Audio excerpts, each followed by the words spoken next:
efforts de combat contre l'EIL. Reprise du débat, l'honorable député de Fredericton. Merci, Monsieur le Président. Je partagerai mon temps avec le député de Don Valley Est. Monsieur le Président, je suis fier de prendre la parole en Chambre pour appuyer une motion qui appuie la décision du gouvernement d'élargir, d'améliorer et de redéfinir la contribution canadienne aux efforts de combat contre le IIL. Cette décision aidera à mieux mettre à profit l'expertise canadienne et compléter le travail de nos partenaires de la coalition afin d'assurer un effet maximal. Exprimer mon gratitude et mon fierté aux membres des Forces armées canadiennes et au personnel diplomatique pour leur participation à la lutte contre le terrorisme. Aussi, j'exprime mes remerciements aux travailleurs humanitaires canadiens pour leurs efforts afin d'offrir une aide essentielle aux populations touchées par le conflit. Je réaffirme aussi mon support pour l'engagement continu de notre pays envers nos alliés dans la coalition contre le EIIL. This decision, Mr. Speaker, Cette décision permettra de recibler notre contribution militaire en élargissant la mission de conseil et d'assistance des forces armées canadiennes en Irak. Ça permettra d'accroître les capacités de renseignement en Irak et sur l'ensemble du front et déployer le personnel médical des forces armées canadiennes. Ça permet de renforcer le développement des capacités avec nos partenaires jordaniens et libanais pour promouvoir la stabilité régionale. Et nous retirerons nos CF-18 tout en maintenant une surveillance aérienne et des capacités de réapprovisionnement en carburant. Cette décision permettra d'améliorer les conditions de vie de ceux qui sont touchés par le conflit et permettra de jeter les bases d'une stabilité régionale à long terme, y compris au Liban et en Jordanie.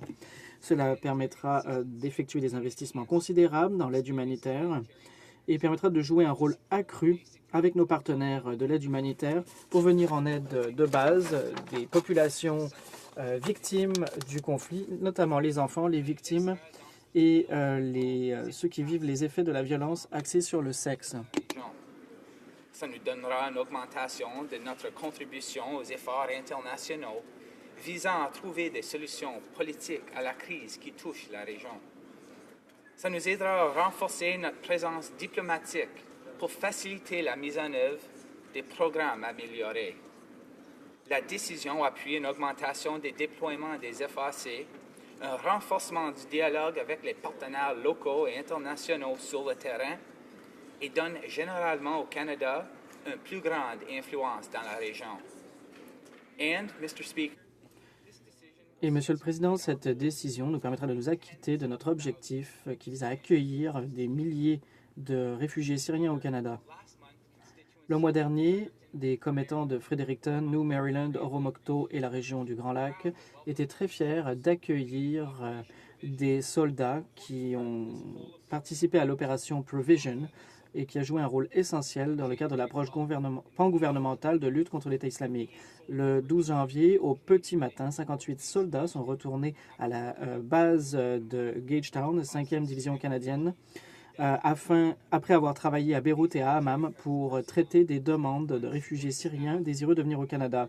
Ce personnel militaire a passé des mois à appuyer le personnel du ministère de l'Immigration, des Réfugiés et de la Citoyenneté à faire des patrouilles de sécurité, de l'entrée de données et des examens médicaux.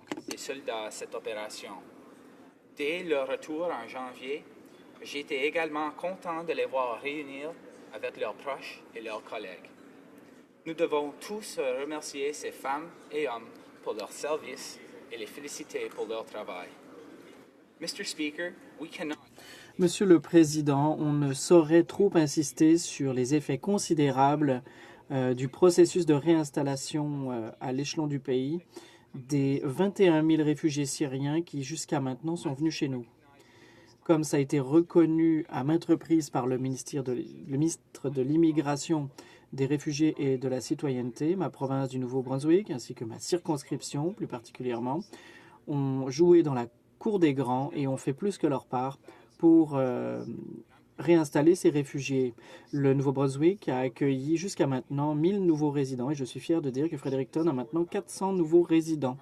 Le leadership et le soutien de nos forces armées et des agences de réinstallation, ainsi que les démonstrations de générosité et de soutien des citoyens ordinaires de Fredericton et de partout au pays, m'a beaucoup inspiré. Tous les leaders communautaires méritent notre gratitude pour leurs efforts constants. Le rôle des efforts militaires demeurera important pour l'instauration des conditions nécessaires à la lutte contre l'État islamique en Irak et au Levant. Dans la ville d'Oromocto, la base de soutien de la 5e division canadienne, la base de Gagetown, la plus importante base de formation du Canada, qui est dotée de 6000 membres civils et militaires, a joué un rôle essentiel dans la lutte contre l'État islamique et pour promouvoir la paix et la sécurité dans la région. Composé de 2 grandes formations et d'un grand nombre d'unités, le centre de formation de combat de la base de Gagetown est organisé autour de 5 écoles de formation: armurerie, artillerie, infanterie, tactique et génie militaire. Alors que le Canada va tripler la taille de sa mission de formation, de conseil et d'assistance pour aider les forces de sécurité irakiennes à planifier et effectuer des opérations militaires contre l'État islamique, l'expertise et le degré de sophistication fournis par nos soldats, dont bon nombre d'entre eux seront passés par la base de Gagetown, se révéleront essentiels. Une expertise très recherchée dans les domaines de la planification opérationnelle, du ciblage et du renseignement. Du personnel médical des FAC offrira de la formation aux forces de sécurité irakiennes pour la prise en charge des blessés dans le champ de bataille. Et nos personnels examineront des moyens d'améliorer le transport tactique sur le théâtre des opérations. Mr. Speaker, Monsieur le Président, un autre objectif clé de la stratégie pan-gouvernementale mise en œuvre est de promouvoir la sécurité et la stabilité. Les efforts du Canada permettront de prévenir l'étalement de l'extrémisme violent en renforçant les capacités des forces de sécurité de Jordanie et du Liban. Y compris une somme de 145 millions de dollars au cours des 3 prochaines années pour la lutte contre le terrorisme, les programmes de stabilisation et les programmes de sécurité.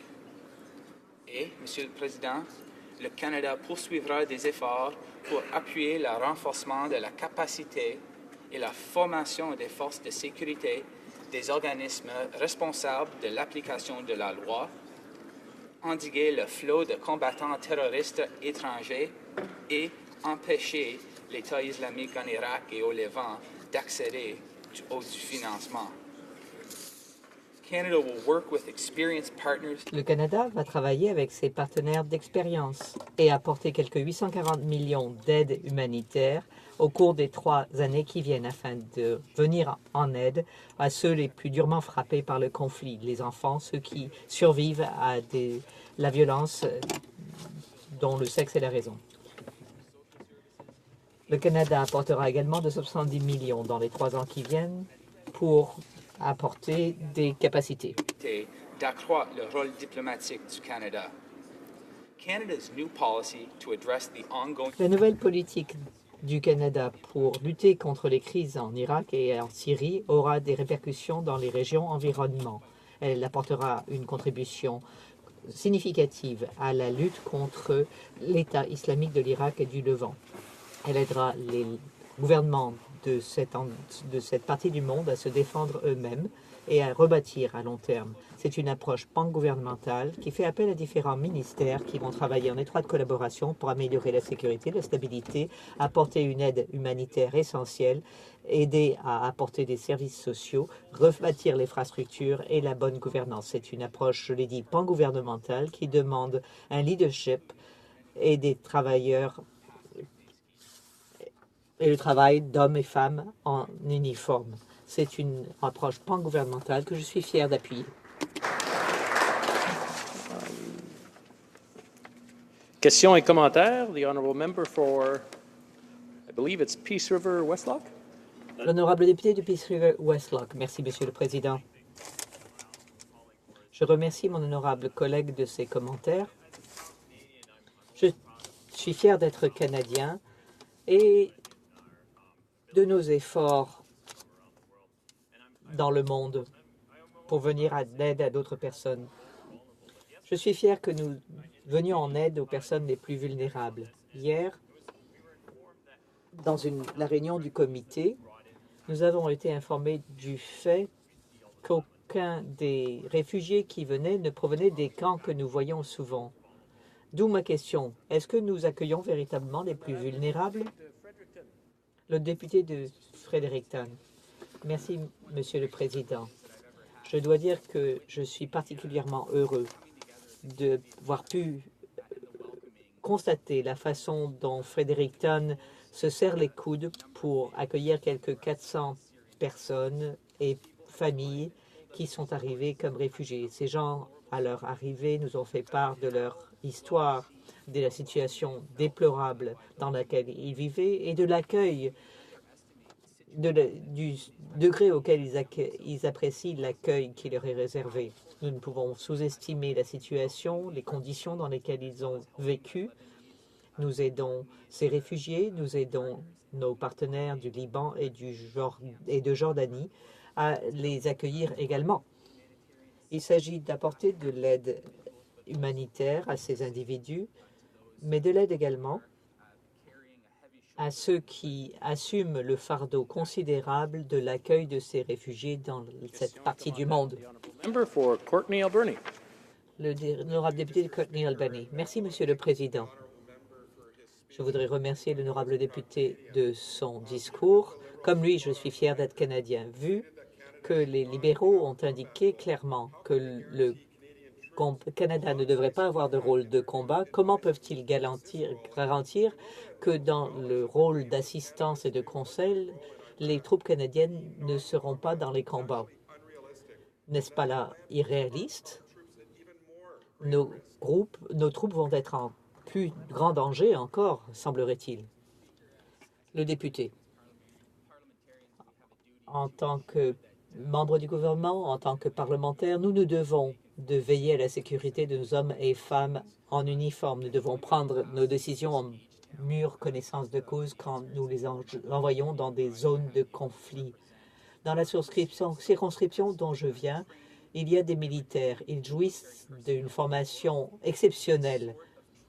C'est avec une formation de ce type, avec ce type d'expertise, ce type de sophistication, qu'ils vont pouvoir contribuer à construire les capacités des forces irakiennes, qui vont pouvoir contribuer à la stabilité de la région. Ces efforts s'accompagnent, je l'ai dit, d'aide humanitaire, une aide humanitaire considérable. C'est ce que veut faire la coalition pour mettre à genoux l'État islamique en Irak et au Levant. Je suis convaincu que nos forces nous représenteront bien à l'étranger et feront le travail que nous leur avons confié en tant que parlementaires. Question-commentaire, l'honorable député de Winnipeg-Nord. J'apprécie les commentaires du député. À entendre les conservateurs, on a le sentiment que le Canada doit participer à 100% avec des CF-18 et que s'il n'y a pas de CF-18, les forces canadiennes ne font pas leur travail. Or, durant la période électorale, nous avions indiqué clairement quelle était notre intention d'engager les troupes canadiennes sans des CF-18. Que pense le député des réponses et des réactions qu'il a entendues quand il a frappé, est allé de porte en porte? Mes commettants, ce que j'ai entendu, ont été tout à fait heureux du choix que nous avions fait, non? Le député de Fredericton, je remercie mon collègue de sa question. Je pense qu'il est irresponsable de la part de l'opposition conservatrice que de suggérer que la seule chose que peut contribuer le Canada dans la lutte contre les îles, ce sont des CF-18. Moi qui ai parcouru la région, la communauté, je suis à même de vous affirmer que la communauté a beaucoup à contribuer, qu'il s'agisse de diplomatie, qu'il s'agisse d'aide humanitaire ou encore de l'effort militaire qui va être entrepris dans les années qui viennent dans le cadre de l'opération Impact. personnes de la circonscription que j'ai l'honneur de représenter, les gens partout au pays